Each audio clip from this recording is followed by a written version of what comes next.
Hi అండి అందరికీ, నేను మీ Lakshmipriya. Welcome to smiley all in one Telugu.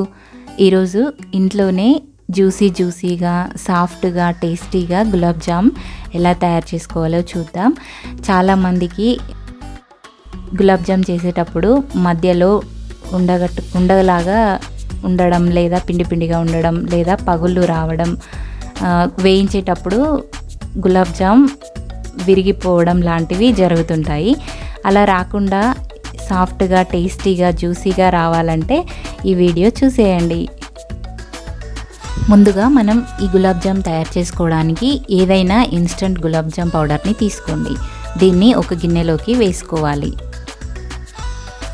ఇలా గులాబ్ జామ్ పౌడర్ అంతా గిన్నెలోకి వేసుకున్న తర్వాత ఒకసారి చేయితో ఇలా కలపండి. ఇలా కలుపుకున్న తర్వాత దీంట్లోకి పాలు కానీ వాటర్ కానీ వేసుకుంటూ కొద్దిగా వేసుకుంటూ కలుపుకోవాలి.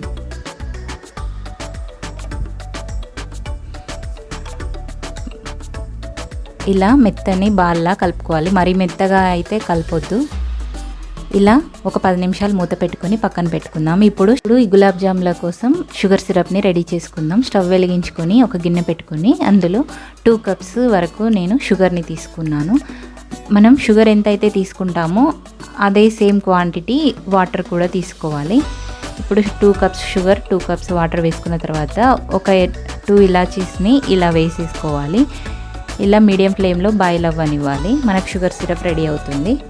ఇప్పుడు మనం 10 నిమిషాలు సోక్ చేసి పెట్టుకున్న పిండిని ఇలా మళ్ళీ ఒక 2 మినిట్స్ పాటు ఇలా చేయితో కలపాలి. ఇప్పుడు ఇలా రోల్ చేసుకొని చిన్న ఉండలుగా తీసుకుంటూ రౌండ్గా బాల్ లాగా చేసుకోవాలి. ఫస్ట్ అన్నీ ఒకే సైజులో ఇలా చిన్నగా కట్ చేసి పెట్టుకోవాలి. తర్వాత 2 చేతుల మధ్యలో మెల్లగా ఒత్తుతూ రౌండ్గా బాల్ లాగా చేసుకోవాలి. మరీ గట్టిగా ప్రెస్ చేస్తూ చేసుకుంటే మధ్యలో గడ్డలాగా అలాగే ఉండిపోతుంది గులాబ్ జామ్. పైననే రోల్ చేసుకోవాలి. ఇలా పగుళ్ళు లేకుండా సాఫ్ట్గా రోల్ చేసుకోవాలి. ఇప్పుడు స్టవ్ వెలిగించుకొని ప్యాన్ పెట్టుకొని అందులో ఆయిల్ వేసి వేడెక్కిన తర్వాత ఇలా ఒక్కో గులాబ్ జామ్స్ అన్నీ వేసేసుకోవాలి.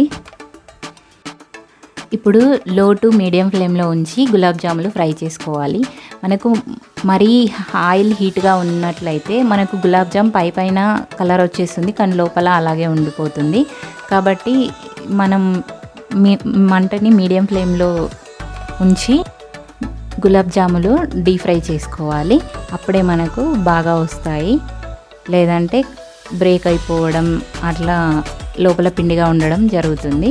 మనకు గులాబ్ జాములు ఫ్రై అయిపోయాయి కదా. ఇప్పుడు మనం ఇలా జాలి గరిటెతో ఇలా సపరేట్ చేసుకోవాలి. ఇప్పుడు షుగర్ సిరప్లో వేసుకోవాలి.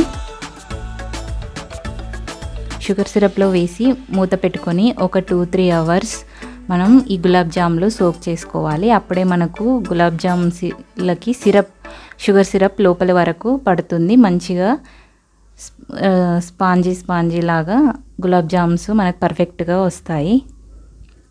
అంతే, ఎంతో జ్యూసీగా సాఫ్ట్గా టేస్టీగా గులాబ్ జాములు తయారు చేసుకోండి.